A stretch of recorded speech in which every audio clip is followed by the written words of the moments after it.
Nunca puedes estar seguro de conocer realmente a las personas, incluso a aquellas con las que has compartido años de convivencia. Es una idea que escuchamos con frecuencia, pero pocas veces nos detenemos a reflexionarla en profundidad. Yo no lo hice, y ese descuido pudo haber sido el error más grave de mi vida, uno que casi me cuesta todo. Permítanme contarles sobre Marcus Bain, un hombre que marcó mi existencia de una manera que aún me persigue. Marcus no era solo un vecino, era alguien que a simple vista parecía la personificación de la amabilidad, pero escondía un lado oscuro que lo conectaba con los rincones más siniestros de la Deep Web, un lugar donde sus verdaderos deseos tomaban forma. Marcus vivía en la casa de al lado desde que éramos niños. Siempre fue un tipo tranquilo, de esos que saludan con una sonrisa y están dispuestos a echar una mano sin pedir nada a cambio. Cuando el auto de mi padre fallaba, él aparecía con sus herramientas, solucionando el problema con una destreza que siempre me sorprendía. Si había que reparar una cerca o mover muebles pesados, Marcus era el primero en ofrecerse. Mi madre, agradecida, solía regalarle postres caseros, especialmente su pastel de chocolate, que él recibía con una gratitud casi infantil. Nunca vi en él nada extraño, nada que sugiriera que algo no estaba bien. Era, en todos los sentidos, el vecino ideal, alguien en quien confiábamos sin dudar. Sin embargo, había un detalle peculiar: su relación con su madre. Marcus era extremadamente dependiente de ella, siempre a su lado, como si no pudiera existir sin su presencia. Cuando ella falleció en 2003, algo en él cambió, aunque no era evidente a simple vista. Seguía siendo el mismo hombre servicial, pero ahora vivía solo, sumergido en su mundo, un mundo que, como descubriría más tarde, estaba entrelazado con la Deep Web. Mi interés por la tecnología siempre fue limitado, pero Marcus era un experto. Pasaba horas frente a su computadora, hablando de programas, sistemas operativos y cosas que para mí eran un misterio. Cuando le mencioné que necesitaba una computadora nueva porque la mía estaba obsoleta, no dudó en ofrecerme ayuda. Tengo una que acabo de arreglar, está casi como nueva. Pásate por mi casa cuando quieras y te la doy, me dijo con esa sonrisa suya, siempre tan amigable. No lo pensé dos veces. Después de todo, era Marcus, el tipo que nunca había dado un solo motivo para desconfiar. Esa tarde, bajo una lluvia torrencial, llegué a su casa. Me recibió con un café caliente y una charla casual sobre el clima, como si nada pudiera alterar su calma. Me llevó a su sala, donde la computadora estaba lista sobre una mesa. La optimicé para que funcione sin problemas. No es gran cosa, pero te servirá hasta que compres una mejor, explicó mientras me mostraba el equipo. Era un gesto generoso, más de lo que esperaba. No tenías que hacerlo, Marcus. Te la devolveré en cuanto pueda comprar una nueva, lo prometo, le dije sintiéndome genuinamente agradecido. Él solo sacudió la cabeza y respondió: tranquilo, amigo, no hay prisa, realmente no la necesito. Para agradecerle, le invité a tomar unas cervezas, y él aceptó con entusiasmo diciendo que hacía tiempo que no compartía un momento así con un amigo. Mientras revisaba la computadora, noté que Marcus me miraba de una manera extraña, como si quisiera decir algo importante pero no encontrara las palabras. Finalmente rompió el silencio. Oye, quiero mostrarte algo especial, ven conmigo. Pensé que me enseñaría otro proyecto tecnológico, tal vez una computadora más avanzada o algún software que había estado desarrollando. Me llevó a una habitación en la parte trasera de su casa, un espacio que nunca había visto. Allí había una computadora conectada a un proyector, y la pantalla mostraba una imagen borrosa que pronto se aclaró, revelando una escena que me heló la sangre. Era un video y en él estaba Marcus, pero no el Marcus que conocía. Estaba con otro hombre, alguien que no reconocí. Al principio pensé que era una especie de grabación personal, tal vez algo privado que no debía haber visto. Pero a medida que las imágenes se volvían más nítidas, la verdad me golpeó con una fuerza brutal. Marcus no estaba simplemente interactuando con este hombre, lo estaba atacando. Mordía su cuello con una ferocidad animal, arrancando pedazos de carne mientras la sangre empapaba su ropa. No era la escena elegante de un vampiro de película, era crudo, salvaje, grotesco. Lo más perturbador era la expresión del otro hombre. Gritaba de dolor pero también sonreía como si estuviera en éxtasis, como si disfrutara de su propia destrucción. Me quedé paralizado, incapaz de procesar lo que veía. Miré a Marcus, que observaba la pantalla con una calma escalofriante, como si contemplara una obra de arte. El terror comenzó a apoderarse de mí. Mi corazón latía tan fuerte que pensé que se me saldría del pecho. ¿Por qué me estás mostrando esto?, logré susurrar con la voz temblorosa. No podía entender cómo el hombre que había sido mi vecino toda la vida, el que ayudaba con las reparaciones y comía los pasteles de mi madre, podía estar involucrado en algo tan macabro. Él me miró, todavía con esa serenidad inquietante, y dijo: «No te asustes, solo escúchame. Esto es algo hermoso, una conexión profunda entre dos personas. Daniel, el hombre del video, y yo compartimos algo único, algo que la mayoría no puede entender. No soy un monstruo, solo tengo necesidades diferentes, necesidades que he aprendido a aceptar. Y tú puedes ser parte de esto también». Sus palabras me golpearon como un puñetazo. No podía creer lo que oía. ¿Estaba sugiriendo que me uniera a él en esa locura? No quiero ningún vínculo, Marcus. Creo que hay un malentendido. Respondí tratando de mantener la calma mientras mi mente se llenaba de pánico. Él sonrió, una sonrisa que ya no era amigable, sino siniestra. No hay malentendido. Esto es lo mejor que te puede pasar. Sé que lo disfrutarás. No podía quedarme allí. Mis piernas temblaban, pero me obligué a moverme hacia la puerta principal. Quería gritar, correr, desaparecer. Marcus no me detuvo, pero cuando intenté abrir la puerta, descubrí que estaba cerrada con llave. «¿Por qué está cerrada?», pregunté, sintiendo que el pánico me consumía. Él seguía sonriendo, ahora más cerca, su presencia cada vez más opresiva. «No necesitas irte todavía. Quiero que entiendas, que sientas lo que yo siento», dijo acercándose lentamente. Aunque éramos de la misma estatura, en ese momento me sentí diminuto, como si él fuera una sombra gigantesca a punto de tragarme. Es normal tener miedo. Daniel también lo tuvo, pero al final lo disfrutó. Entre nosotros será aún mejor. Vamos a compartir algo eterno, algo que nos unirá para siempre, continuó, con un tono que mezclaba persuasión y amenaza. Mi instinto de supervivencia se activó. Corrí hacia una mesa cercana y agarré un florero pesado, dispuesto a usarlo para defenderme. Intenté golpearlo, pero Marcus fue más rápido. Esquivó mis movimientos con una agilidad que no esperaba, como si hubiera practicado esto antes. Me sentía como un niño enfrentándose a un depredador. Sin otra opción, lancé el florero contra una ventana cercana, rompiendo el vidrio en 1000 pedazos. El sonido sorprendió a Marcus, cuya sonrisa finalmente desapareció. Aproveché ese momento de confusión y corrí hacia la ventana rota, pero antes de que pudiera saltar, él se abalanzó sobre mí, sujetándome con fuerza. Me tenía en el suelo, boca abajo, con una mano tapándome la boca y la otra inmovilizándome. «No puedes irte ahora. Te conté mi secreto. Te di una computadora. ¿Por qué eres tan desagradecido?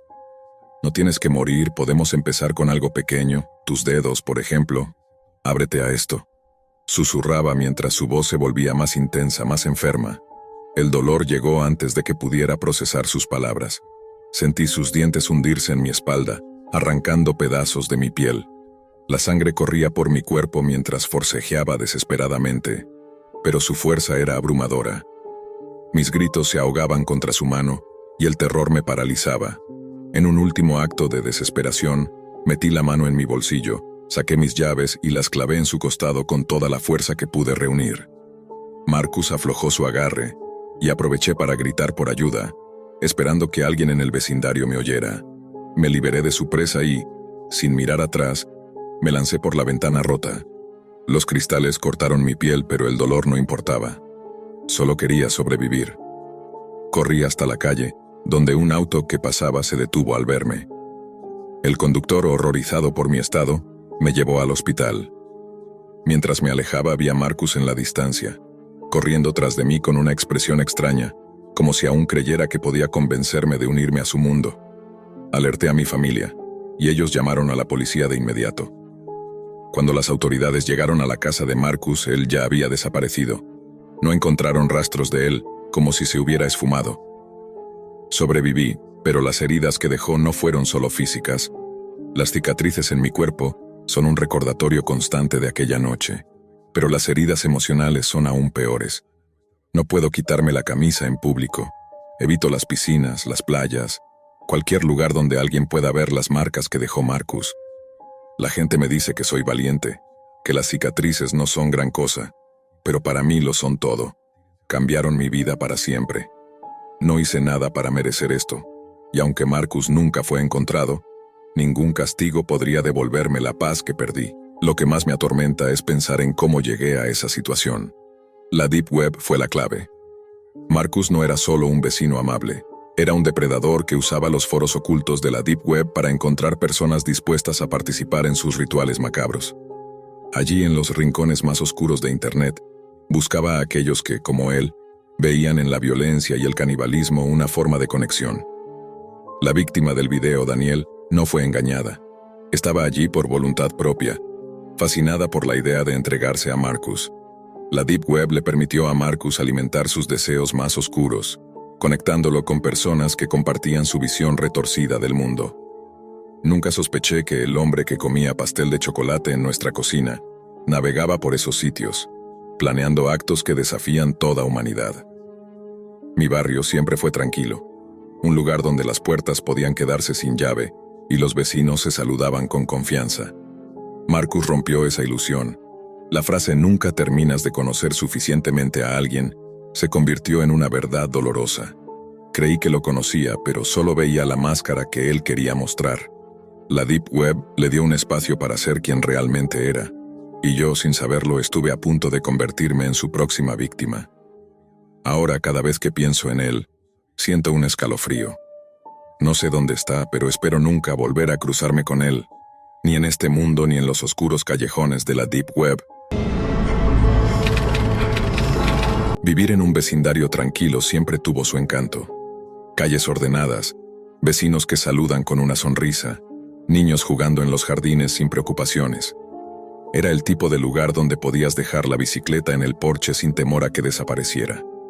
Pero incluso en un lugar así, donde todo parecía predecible, la pandemia del COVID-19 trajo un aire de incertidumbre que cambió las cosas. No solo por el virus, sino por algo más, algo que se escondía en las sombras de nuestro apacible suburbio. Todo comenzó con un auto extraño, un vehículo destartalado que no encajaba en el paisaje pulcro de nuestro vecindario.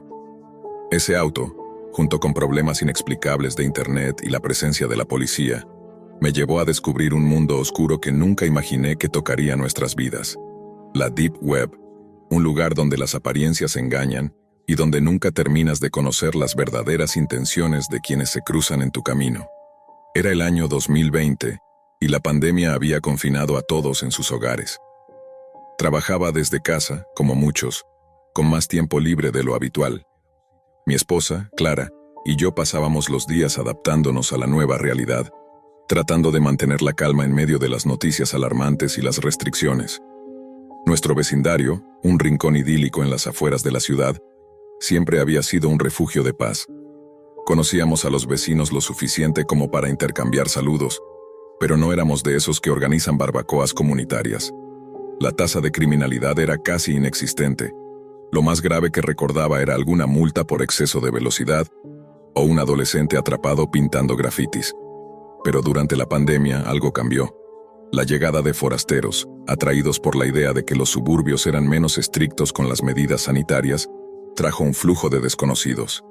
Los hoteles locales se llenaron, y pronto vimos autos desconocidos estacionados en las calles, algunos ocupados por personas que parecían vivir en ellos. Fue en ese contexto que apareció ese auto. Lo vi por primera vez una mañana mientras tomaba café junto a la ventana de la sala. Era un sedán viejo con la pintura descascarada, las llantas oxidadas y agujeros visibles en la carrocería. Las ventanas estaban cubiertas con papel oscuro, impidiendo ver el interior. Estaba estacionado frente a la casa de los Torres, una familia con varios adolescentes que iban a la secundaria local. Al principio pensé que era el auto de algún amigo de los chicos, tal vez alguien que se quedó varado por la cuarentena. Pero algo en ese vehículo me incomodaba. No era solo su aspecto descuidado, era la sensación de que no pertenecía. «Clara, ven a ver esto», le dije, señalando hacia la calle. Ella se acercó, frunció el ceño y miró el auto. «¿Qué tiene de raro? Probablemente es de alguien que está de visita», comentó encogiéndose de hombros. Intenté darle la razón, pero no podía quitarme la inquietud. Nunca había visto algo tan fuera de lugar en nuestro vecindario. Durante los días siguientes mantuve un ojo en el auto. No se movía mucho, pero cuando lo hacía era a horas extrañas, de madrugada o al anochecer, siempre sin que pudiera ver al conductor. Me sentía como un paranoico, vigilando desde la ventana como si fuera un detective de película. Clara empezó a notar mi obsesión y, aunque al principio se burlaba, pronto compartió mi inquietud. «Ese auto no encaja aquí», admitió una noche mientras cenábamos. «Tal vez deberíamos hablar con los Torres». Pero no queríamos parecer entrometidos, y mucho menos llamar a la policía por algo que podría ser una tontería. Después de todo, no teníamos pruebas de nada, solo una sensación. La pandemia ya nos tenía a todos al borde de los nervios, con historias de ocupantes ilegales y rumores de crímenes circulando por todas partes. Decidimos simplemente estar atentos. Una semana después, las cosas se pusieron más extrañas. Noté patrullas policiales recorriendo el vecindario, algo inusual para nuestra tranquila comunidad. Normalmente, la policía solo aparecía por cosas menores, como un gato perdido o una queja por ruido. Pero ahora las patrullas eran frecuentes, dando vueltas a cualquier hora. Al principio no relacioné esto con el auto sospechoso. Pensé que tal vez estaban buscando a algún adolescente problemático o investigando una infracción menor. Pero un día, mientras miraba por la ventana, vi a un oficial hablando con el señor Torres, tomando notas con expresión seria. Mi curiosidad se disparó. «Algo está pasando», le dije a Clara, que también observaba desde la ventana. «Tal vez alguien denunció una fiesta ilegal. Con las restricciones no se permiten reuniones de más de 6 personas», sugirió ella. Me pareció razonable. Después de todo, los adolescentes de los Torres eran conocidos por sus reuniones ruidosas, pero la presencia policial seguía siendo demasiado constante para algo tan simple. Esa misma noche nuestro internet empezó a fallar. Estábamos intentando ver una película en streaming, pero la pantalla se congelaba constantemente, mostrando solo el círculo de carga. Reiniciamos el router, verificamos la conexión, incluso llamamos al proveedor de servicios, pero nadie tenía una explicación. «Es como si algo estuviera interfiriendo», murmuré frustrado. Clara asintió, pero no le dio mayor importancia. Sin embargo, la sensación de que algo no estaba bien se intensificó. Me asomé por la ventana y, para mi sorpresa, vi un auto de policía sin distintivos estacionado a unas casas de distancia, parcialmente oculto por unos arbustos. Mi corazón se aceleró. Esto ya no parecía una simple patrulla de rutina. «Clara, mira eso», susurré señalando el auto. Ella se acercó con los ojos muy abiertos. «¿Qué están haciendo ahí?», preguntó nerviosa. «No lo sé, pero esto es serio», respondí. Nos quedamos observando, esperando ver alguna señal, pero no pasó nada. El auto permaneció allí inmóvil, como una sombra acechante. La noche avanzó, y la sensación de inquietud no me dejaba dormir. Me levanté varias veces para mirar por la ventana, pero todo parecía tranquilo. Al día siguiente decidí hablar con los vecinos para obtener respuestas. Me acerqué a la casa de los Torres, tratando de sonar casual. El señor Torres, un hombre afable que siempre estaba dispuesto a charlar, me recibió con una sonrisa, pero noté cierta tensión en su rostro. «Oye, ¿has visto algo raro últimamente?», pregunté, mencionando el auto destartalado y las patrullas. Él dudó antes de responder. «Para ser honesto, no estoy seguro de qué pasa. La policía vino ayer preguntando sobre nuestra conexión a Internet y algunas actividades en línea. Dijeron que era un asunto de seguridad, pero no dieron detalles. Su respuesta me dejó más confundido. Internet. Nosotros también habíamos tenido problemas con la conexión. Le mencioné el auto extraño, pero él negó saber algo al respecto. Probablemente es solo un visitante, dijo, aunque no sonaba convencido. Regresé a casa, decidido a investigar por mi cuenta. Intenté conectarme a Internet, pero seguía sin funcionar correctamente. La señal estaba activa, pero no podía acceder a ningún sitio web ni enviar mensajes. Era como si algo bloqueara todo el tráfico saliente. Pasé horas revisando el router, escaneando en busca de virus. Incluso cambié la contraseña de la red, pero nada funcionó. Frustrado, saqué mi teléfono y usé los datos móviles para buscar información. Encontré foros en Reddit donde la gente hablaba de problemas similares, conexiones comprometidas, actividad sospechosa en sus redes, incluso cargos no autorizados en sus tarjetas de crédito. Me estremecí al leer sobre hackers que usaban redes Wi-Fi desprotegidas para acceder a la Deep Web, descargando contenido ilegal que luego aparecía en los historiales de navegación de las víctimas. ¿Podría estar pasando algo así en nuestro vecindario? Mientras seguía investigando, alguien golpeó la puerta con fuerza. Mi corazón dio un salto. Dudé, sintiendo un escalofrío recorrer mi espalda. ¿Era la policía? ¿O algo peor? Me acerqué lentamente y abrí la puerta, solo para ver a un joven desaliñado alejándose rápidamente. Tenía el cabello desordenado, la ropa sucia y los ojos hundidos, como si no hubiera dormido en días. «¡Espera!», grité, sintiendo una mezcla de curiosidad y miedo. Él se dio la vuelta, mirándome con una intensidad que me heló la sangre. «¿Por qué lo hiciste?», preguntó en un susurro apenas audible. «¿Hacer qué?», respondí, confundido. Él repitió la pregunta, esta vez casi gritando, con los ojos desorbitados y saliva escapando de su boca. «¿Por qué lo hiciste?». Su comportamiento era errático, como si estuviera al borde de un colapso. No lo conocía, nunca lo había visto antes, pero su presencia me aterró. Sacudió la cabeza y se alejó corriendo, dejándome con el corazón en la garganta. Esa noche le conté todo a Clara. Estábamos de acuerdo en que algo estaba muy mal. El auto extraño, los problemas de internet, las patrullas, el joven desquiciado, todo parecía conectado. Decidimos llamar a la policía al día siguiente, pero antes de que pudiéramos hacerlo, recibimos una visita inesperada. 2 oficiales se presentaron en nuestra puerta, preguntando si habíamos notado algo inusual en el vecindario.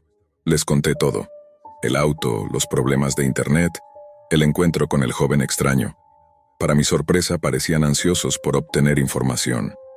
Nos explicaron que estaban investigando a un individuo que había estado causando problemas en varias ciudades. Su nombre era Ethan, aunque a veces usaba el alias Cade. Era un joven sin hogar, desplazado por la pandemia, con un talento excepcional para la informática, pero también con una mente perturbada por el abuso de drogas y una obsesión por la Deep Web. Ethan, según la policía, era un hacker que aprovechaba redes Wi-Fi desprotegidas para acceder a la Deep Web, donde navegaba por foros oscuros y descargaba contenido ilegal, principalmente material relacionado con abuso infantil. Lo más aterrador era que su actividad no solo comprometía las redes de las víctimas, sino que dejaba rastros de esas descargas en sus historiales, haciendo que personas inocentes parecieran culpables. Además, usaba los datos robados para realizar compras fraudulentas, alimentando su adicción. Había estado viajando por el Medio Oeste, conectándose a redes en cafeterías, gasolineras y vecindarios como el nuestro, dejando un rastro de caos.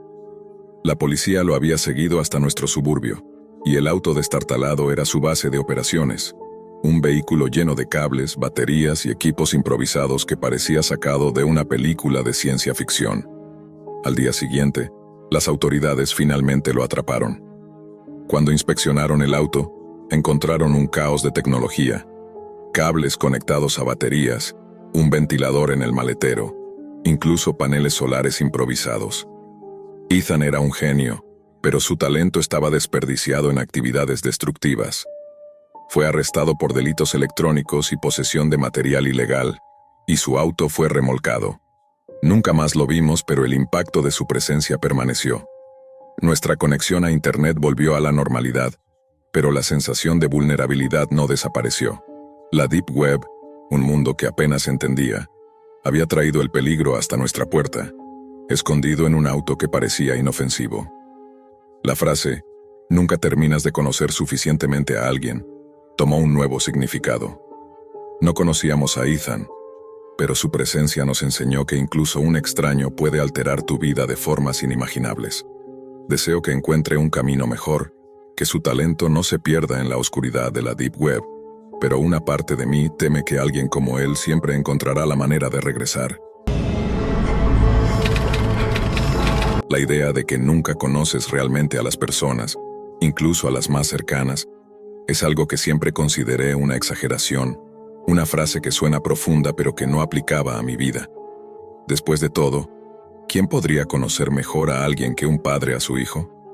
Pero esa creencia se derrumbó de la manera más dolorosa posible, y todo por culpa de la Deep Web, un lugar que transformó a mi hijo Lucas en un extraño. en alguien capaz de lo impensable. Lo que viví me dejó cicatrices que no sanarán jamás, y aunque trato de seguir adelante, el peso de lo que perdí me persigue cada día. Esta es la historia de cómo mi familia fue destrozada por un mundo digital oscuro y por mi propia incapacidad para ver las señales antes de que fuera demasiado tarde. Lucas siempre fue un chico brillante. A sus 18 años tenía una pasión por la tecnología que me llenaba de orgullo. Mientras que yo, a su edad, aún no sabía qué quería hacer con mi vida. Él tenía claro su camino. Quería dedicarse a la ciberseguridad. Mi esposa, Elena, y yo veíamos su entusiasmo como una señal de un futuro prometedor.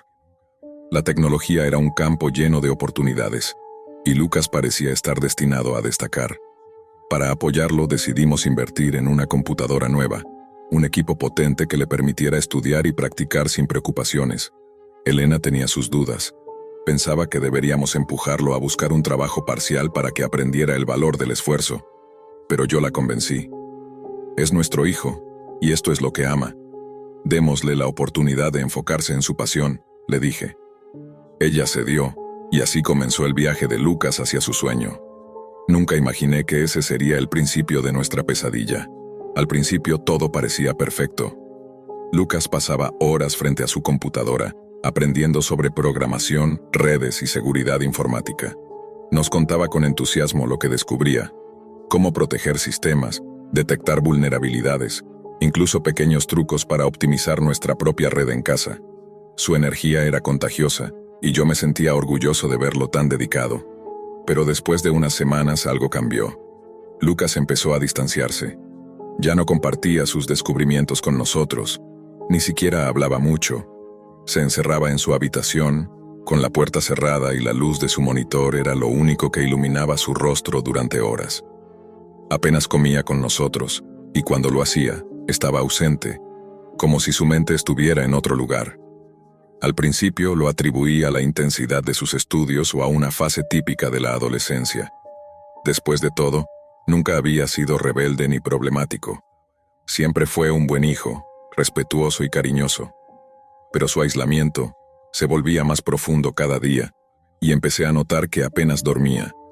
La computadora estaba encendida a todas horas, incluso de madrugada. ¿Cuándo descansas, hijo?, le pregunté una vez tratando de sonar casual. Él solo murmuró algo sobre un proyecto importante y cambió de tema. Debería haber insistido, pero no lo hice. Una noche de invierno todo cambió. Yo suelo dormir profundamente, pero Elena me despertó, alarmada. Escuché un ruido fuerte afuera. Susurró, con los ojos llenos de preocupación. Me levanté de inmediato, sintiendo un nudo en el estómago. Agarré un bate de béisbol que guardábamos en el armario y salí a inspeccionar. La puerta trasera estaba cerrada, como siempre, pero algo no estaba bien. En el suelo de la cocina noté huellas de barro que no estaban allí cuando nos fuimos a dormir. Mi corazón empezó a latir más rápido. Sosteniendo el bate con fuerza, revisé cada rincón de la casa, pero no encontré nada fuera de lo normal. Sin embargo, la sensación de que alguien había estado allí era innegable. Abrí la puerta trasera, listo para enfrentar a cualquier intruso, pero el patio estaba vacío. Miré hacia la oscuridad, escudriñando cada sombra, y por un momento creí ver un movimiento cerca de la cerca. Me quedé inmóvil con el bate en alto esperando, pero no pasó nada. Aliviado, pero aún tenso, regresé al interior, asegurándome de cerrar todo con llave. Tal vez fue un animal, le dije a Elena, aunque ninguno de los dos lo creía realmente. Los días siguientes fueron aún más inquietantes. Empezamos a notar cosas extrañas. Ventanas que dejábamos cerradas aparecían entreabiertas. Objetos en el patio estaban rotos o movidos, y sufríamos cortes de energía inexplicables. A veces, veíamos figuras desconocidas merodeando cerca de la casa, siempre a lo lejos, desapareciendo antes de que pudiéramos identificarlas. Llamamos a la policía varias veces, pero no podían hacer mucho sin pruebas concretas. Nadie ha entrado, no han robado nada, nos decían, como si eso fuera suficiente para calmar nuestro miedo. Compré un arma para proteger a la familia, aunque rezaba por no tener que usarla. Elena estaba cada vez más nerviosa, y nuestra hija menor, Sofía, de 12 años, apenas salía de su habitación, asustada por las historias que escuchaba en las noticias sobre crímenes durante la pandemia. Pero lo que más me preocupaba era Lucas. Mientras todo esto sucedía, él parecía indiferente, como si los eventos no lo afectaran. No mostraba miedo ni sorpresa, solo seguía encerrado en su mundo digital. Empecé a sospechar que sabía algo, aunque me parecía una idea absurda. ¿Cómo podía mi propio hijo estar relacionado con esto? Una tarde, mientras Lucas estaba en el baño, cometí el error que cambiaría todo. Entré a su habitación, algo que rara vez hacía, y miré su computadora. La pantalla estaba encendida, mostrando una página que parecía una red social, pero no era ninguna que reconociera. El diseño era oscuro, con un aire inquietante, lleno de nombres de usuario extraños y mensajes cifrados. No entendía mucho, pero algo en esa página me dio escalofríos. Pensé en preguntarle qué era, pero temía su reacción. En lugar de confrontarlo, me fui, prometiéndome que hablaría con él más tarde. Esa fue mi primera gran equivocación. Esa noche, Elena y Sofía estaban en casa de los abuelos, dejando a Lucas, a nuestro hijo menor, Mateo, de 15 años, y a mí solos. Yo tenía trabajo temprano al día siguiente, y Mateo debía ir a la escuela, mientras que Lucas, como siempre, se negó a salir de su habitación. Al amanecer, un grito desgarrador me despertó. Era Mateo corriendo hacia mi habitación, pálido y temblando. «Papá, alguien entró en la casa», gritó, con lágrimas en los ojos. Lucas me dijo que me escondiera, pero los vi, estaban en el garaje. Mi corazón se aceleró. «¿Quiénes? ¿Qué están haciendo?», pregunté, tratando de mantener la calma. «No sé, eran 2 hombres. Creo que están tratando de robar tu auto», respondió aterrorizado. Agarré el arma de mi mesita de noche y corrí hacia el garaje con la adrenalina disparada. Si alguien estaba allí, no iba a dejar que se salieran con la suya. Habían estado rondando nuestra casa durante semanas, y ahora habían cruzado la línea. Abrí la puerta del garaje, esperando encontrar a los intrusos, pero no había nadie. Revisé cada rincón con el arma en la mano, pero el lugar estaba vacío. Estaba a punto de volver cuando algo me golpeó por detrás. El arma cayó al suelo, y antes de que pudiera reaccionar recibí otro golpe en la cabeza. Caí de rodillas aturdido, mientras mi atacante seguía golpeándome. Intenté girarme para ver su rostro, esperando que Lucas viniera en mi ayuda, pero lo que vi me dejó sin aliento. Era Lucas, mi propio hijo, con una mirada fría y una sonrisa perturbadora. Me golpeaba con una furia que no reconocía. Intenté protegerme, cubriendo mi cabeza con los brazos, pero él era implacable. Cada golpe iba dirigido a hacerme daño, a matarme. «Lucas, ¿qué haces?», grité, pero no respondió. Su expresión era la de un extraño, alguien que no tenía nada que ver con el chico que había criado. De repente escuché otro grito. Era Mateo corriendo hacia nosotros. Se detuvo en seco, mirando a su hermano con una mezcla de incredulidad y terror. Lucas soltó una risa escalofriante. Tomó mi arma del suelo y se acercó lentamente a Mateo, con esa misma sonrisa siniestra. Intenté levantarme, pero el dolor me derribó de nuevo. Mateo, paralizado por un momento, reaccionó y corrió hacia la puerta trasera. Lucas lo siguió, pero algo lo detuvo. Apuntó el arma hacia algo que yo no podía ver desde el suelo, y su rostro se transformó en una máscara de puro terror. Antes de que pudiera entender qué pasaba, 3 hombres encapuchados irrumpieron en el garaje. Agarraron a Lucas, lo arrojaron al suelo, y uno de ellos sacó un arma. Todo pasó en segundos. Un disparo resonó y el cuerpo de Lucas cayó inmóvil en un charco de sangre. No pude moverme. Cerré los ojos deseando que fuera una pesadilla, pero cuando los abrí, la realidad me golpeó. Mi hijo estaba muerto. Grité con el corazón roto mientras los hombres se acercaban a mí. ¿Cómo pudieron hacerle esto a un niño?, les grité, llorando de dolor y rabia. Uno de ellos, con la voz fría, respondió: «Ese niño iba a matarte a ti y a tu otro hijo. Luego iría por tu esposa y tu hija. Y después planeaba un tiroteo en la escuela de tu hijo menor». No podía procesarlo. «Eso no es posible», susurré, con la voz quebrada. El hombre continuó: «Tu hijo quería ser famoso. Revisa su computadora. Todo está en la Deep Web, en foros de hackers donde publicaba sus planes. Le advertimos, le dimos oportunidades, pero no escuchó». Me señaló la computadora de Lucas, que seguía encendida en su habitación. «Educa mejor a tu otro hijo y, por Dios, vigila lo que hacen en Internet. Es un lugar peligroso». Antes de que pudiera responder, los hombres desaparecieron por el patio, como sombras. Mateo regresó llorando. diciendo que un cuarto hombre lo había atrapado en el patio, pero lo dejó ir. Llamé a la policía, y pronto estaba en una ambulancia, con cortes y moretones por todo el cuerpo. No pude mirar la computadora de Lucas esa noche. No tenía fuerzas. Han pasado años desde ese día y aún no he superado la pérdida. Mateo eligió un camino diferente, alejado de la tecnología, pero la sombra de lo que pasó con Lucas sigue sobre nosotros. Nunca entendí si la Deep Web lo corrompió o si siempre tuvo esas ideas oscuras y solo encontró en ese mundo un lugar para alimentarlas. Lo único que sé es que, si hubiéramos hablado, si hubiera revisado su computadora antes, tal vez podría haberlo salvado. Los hombres que lo mataron nunca fueron encontrados. No sé si evitaron una tragedia mayor o si solo fueron asesinos. Lo que sí sé es que perdí a mi hijo, y la Deep Web me lo arrebató para siempre. Como médico formado en los años 80, mi relación con la tecnología siempre fue distante. En mi hospital privado, mientras el personal administrativo manejaba bases de datos y sistemas digitales, yo me aferraba a los expedientes en papel y mi confiable pluma. Mis hijos, Clara de 13 años y Tomás de 15, eran expertos en el mundo digital, navegando Internet con una facilidad que me asombraba. Incluso mi esposa, Laura, pagaba las cuentas en línea sin problemas. Pero yo, un cirujano con décadas de experiencia, me sentía como un extraño en ese terreno. Sabía que debía adaptarme. La medicina moderna exigía familiaridad con la tecnología para mantenerme actualizado y ofrecer lo mejor a mis pacientes. Así que le pedí a Tomás que me enseñara los fundamentos de la informática.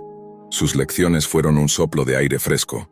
En pocas sesiones dominé lo básico, desde abrir programas hasta organizar archivos. Pero aún no había tocado Internet. Y esa sería la puerta a un error que cambiaría mi vida para siempre, llevándome a las profundidades de la Deep Web y a un trato que aún me persigue.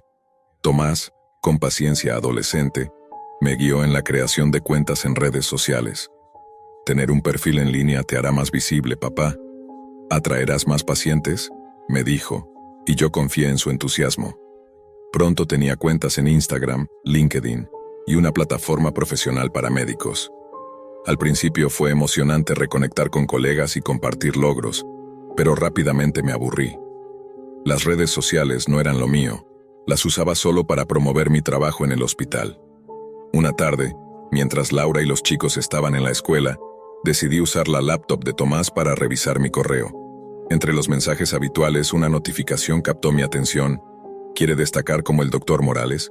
Haga clic aquí para una oportunidad única. Era personalizada, tentadora y mi inexperiencia digital me cegó ante los peligros. Sin pensarlo, hice clic en el enlace. El navegador mostró una advertencia. Este sitio no es seguro. ¿Puede estar accediendo a la Deep Web?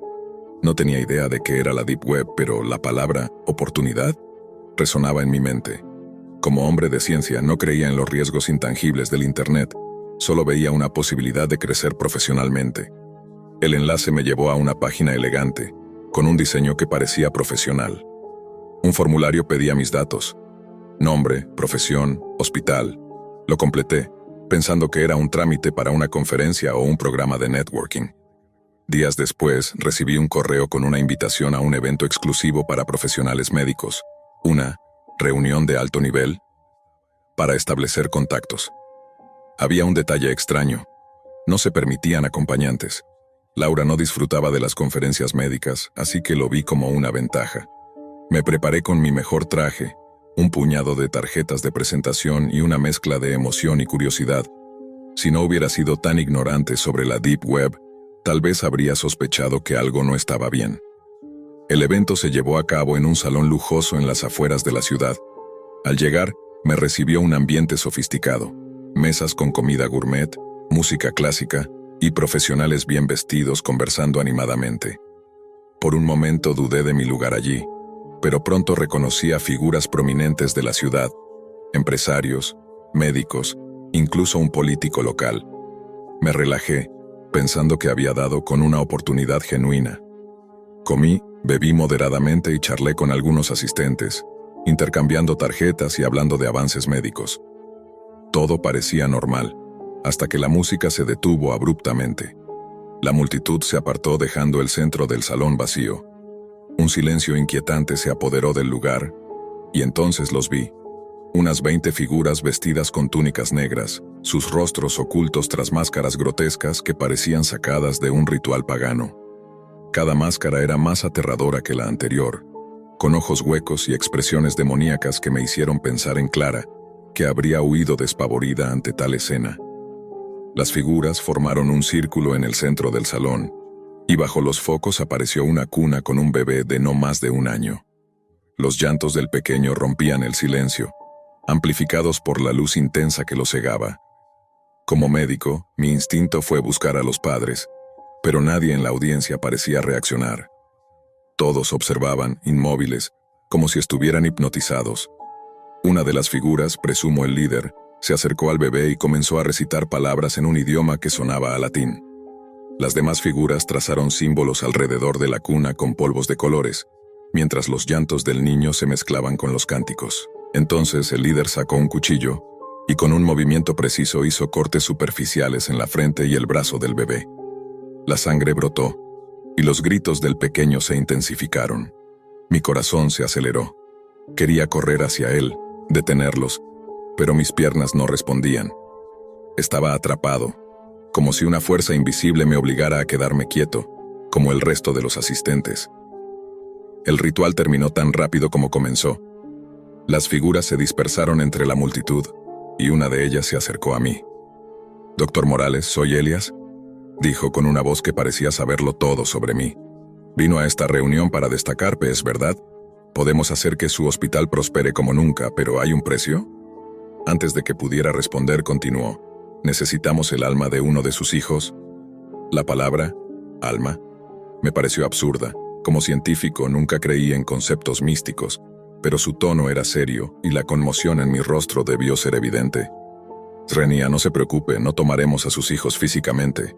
Solo necesitamos su compromiso espiritual», explicó, como si fuera un contrato comercial. Pensé en el éxito profesional, en el dinero, en una vida mejor para mi familia. ¿Qué daño podía hacer prometer algo que no creía que existiera? ¿Pueden tomar el alma de Clara?, dije, con una confianza que ahora reconozco como estúpida. Elías asintió. «Trato está hecho», dijo, y se alejó. La fiesta continuó como si nada hubiera pasado. Esa noche, al llegar a casa, encontré a Laura en la habitación de Clara, abrazándola. Despertó gritando con fiebre altísima, me dijo, preocupada. Como médico, revisé a Clara de inmediato. Su temperatura estaba fuera de control, pero con medicamentos logré estabilizarla. Pensé que era una infección pasajera, pero los días siguientes trajeron algo mucho peor. Clara comenzó a sufrir terrores nocturnos, despertándose con gritos que helaban la sangre. Decía que veía monstruos en sus sueños, figuras oscuras que la perseguían. Su salud se deterioraba rápidamente. Estaba pálida, apenas comía, y sus calificaciones en la escuela se desplomaron. La llevamos a médicos, psiquiatras, pero nadie encontraba una explicación. Una noche, todo alcanzó su punto crítico. Clara se despertó con marcas en la espalda, cortes profundos que parecían hechos por garras. La carne estaba expuesta, y la sangre manchaba las sábanas. Mi corazón se detuvo. Como médico, sabía que no había explicación racional para esas heridas. La culpa me consumió. En el fondo, sabía que esto estaba relacionado con el trato que hice en esa reunión. No pude seguir negándolo. Confesé a Laura lo que había hecho. El enlace en la Deep Web, la reunión, el ritual, el trato. Ella, una mujer profundamente religiosa, me miró con una mezcla de horror y dolor. «¿Cómo pudiste?», susurró con lágrimas en los ojos. Al día siguiente llevamos a Clara a la iglesia. Un sacerdote, el padre Miguel, examinó a Clara y confirmó mis peores temores. Ha usado un ritual oscuro contra ella, probablemente a través de la Deep Web. Le conté todo, y él realizó una ceremonia de limpieza, un ritual que parecía un segundo bautismo. Clara mejoró temporalmente, pero los terrores regresaban esporádicamente. El padre Miguel nos advirtió, «Hizo esto, volverá. Deben alejarse de todo lo que los conecte a ese mundo». No lo pensé 2 veces. Vendí el hospital, nuestra casa, todo lo que habíamos construido. Nos mudamos a un pequeño pueblo en el sur de Italia, lejos de la ciudad, del dinero, y especialmente de Internet y la Deep Web. Ahora trabajo como médico rural, atendiendo a los lugareños con métodos simples. Clara está mejor, pero las cicatrices en su espalda y en su alma permanecerán para siempre. La Deep Web fue la puerta a mi error. Ese enlace, que parecía una oportunidad inocente, me llevó a un mundo donde los tratos tienen consecuencias inimaginables. Mi ignorancia y mi codicia me cegaron, y Clara pagó el precio. Nunca conocí realmente a las personas detrás de esa reunión, pero confié en ellas, y ese fue mi mayor error. La frase, «Nunca terminas de conocer suficientemente a alguien», resonó en mí, no por Elías o las figuras enmascaradas, sino por mi propia incapacidad para protegerme de lo desconocido. La Deep Web no es solo un lugar en Internet. Es un abismo donde la ambición puede costarte todo. Siempre he sido un curioso empedernido. Desde pequeño desarmaba juguetes para ver cómo funcionaban, leía libros de ciencia hasta altas horas de la noche y exploraba cada rincón de mi vecindario en busca de secretos. Cuando Internet llegó a mi vida, fue como abrir una puerta a un universo infinito. Pasaba horas navegando, aprendiendo sobre programación, foros y, eventualmente, sobre los rincones más oscuros de la red. La Deep Web, ese lugar del que todos hablan en susurros, me atraía como un imán. No era solo la promesa de lo prohibido. Era el desafío de descifrar un mundo oculto, un lugar donde las reglas de la superficie no aplicaban. Pero mi curiosidad me llevó demasiado lejos, a un encuentro con alguien o algo que cambió mi vida para siempre. La Deep Web no es solo un espacio digital, es un abismo donde las identidades se disuelven y nunca terminas de conocer realmente a quienes te encuentras. Mi nombre es Adrián, y en 2025, a mis 27 años, trabajaba como freelance en diseño web, un oficio que me permitía vivir cómodamente mientras alimentaba mi obsesión por la tecnología. Vivía solo en un pequeño apartamento en las afueras de una ciudad mediana, un lugar tranquilo donde los vecinos apenas se conocían. Mi rutina era simple. Trabajaba en proyectos durante el día y por las noches exploraba la Deep Web. No buscaba cosas ilegales.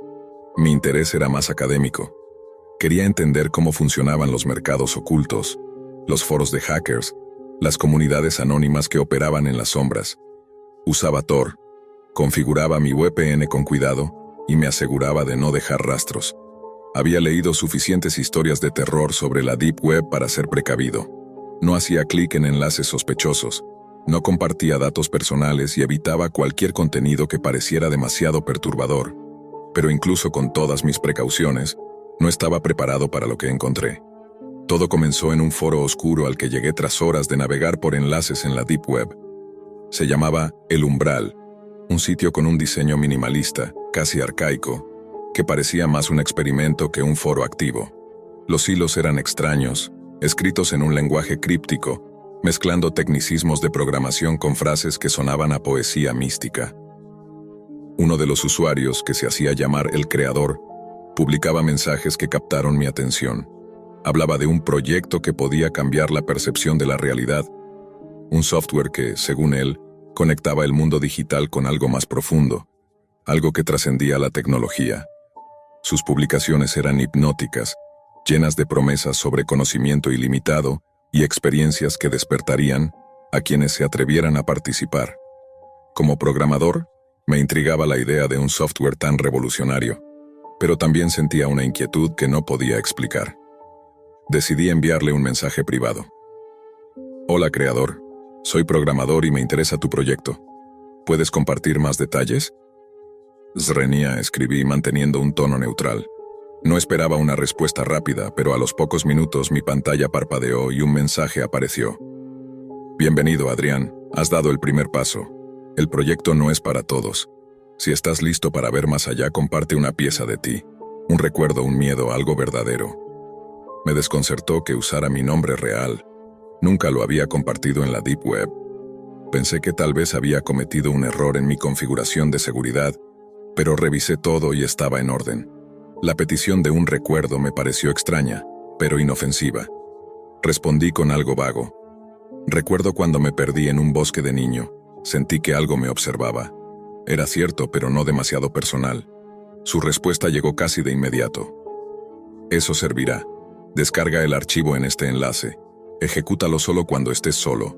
No hagas preguntas, solo confía. El enlace llevaba a un archivo llamado umbral.exe. Mi instinto me gritaba que no lo descargara. Sabía que los archivos en la Deep Web podían ser trampas, malware, ransomware o algo peor. Pero la curiosidad era más fuerte. Escaneé el archivo con todas las herramientas de seguridad que tenía. No detectaron nada sospechoso. Lo ejecuté en una máquina virtual, un entorno aislado que usaba para probar cosas riesgosas. La pantalla se volvió negra, y luego apareció una interfaz minimalista. Una ventana con un campo de texto y un botón que decía «Conectar». No había instrucciones, solo un mensaje en la esquina. «El creador te observa». Mi corazón dio un salto. Escribí un mensaje simple. ¿Qué hace esto? La respuesta fue instantánea. Te conecta conmigo. Comparte otro recuerdo más profundo esta vez. No sé por qué seguí. Tal vez fue la adrenalina, la sensación de estar al borde de algo desconocido. Compartí otro recuerdo. La muerte de mi abuela, el dolor de verla apagarse en el hospital. La pantalla parpadeó, y un video comenzó a reproducirse. Era yo, de niño, perdido en el bosque mirando a mi alrededor con terror. No era una recreación, era real, como si alguien hubiera grabado ese momento de mi vida. Mi respiración se aceleró. ¿Cómo tienes esto? Swing, escribí con las manos temblando. La respuesta fue, tú me lo diste. Ahora dame un miedo. Me quedé helado. Esto no era un software normal, era algo más. Contra mi mejor juicio escribí, temo que algo me controle sin que lo sepa. La pantalla se oscureció de nuevo, y un nuevo mensaje apareció. Bien, ahora estás listo para conocerme. Ven a la dirección que te enviaré, solo, esta noche. Recibí un correo con una dirección, un almacén abandonado a las afueras de la ciudad. Sabía que era una locura ir, pero la necesidad de entender qué estaba pasando me consumía. Llegué al lugar al anochecer, un edificio en ruinas cubierto de grafitis. El aire estaba frío y el silencio era opresivo. Dentro la oscuridad era casi total salvo por una luz tenue al fondo. Caminé hacia ella, con el corazón en la garganta, hasta que vi una figura sentada frente a una computadora antigua, con cables desordenados a su alrededor. No podía ver su rostro. Llevaba una capucha negra que ocultaba sus rasgos. ¿Eres el creador? Component Placement, pregunté, con la voz temblorosa. La figura no se movió, pero una voz distorsionada respondió. Soy lo que buscas, has dado mucho de ti. Ahora te daré lo que prometí. La pantalla de la computadora comenzó a mostrar imágenes. Mi apartamento, mi escritorio, yo mismo trabajando esa misma mañana. Era como si alguien hubiera hackeado todas las cámaras de mi vida. Luego las imágenes cambiaron. Vi a mi abuela en el hospital, pero no como la recordaba. Estaba de pie, mirándome fijamente, con ojos vacíos. Luego, una escena del bosque, con una sombra moviéndose entre los árboles acercándose a mi yo infantil.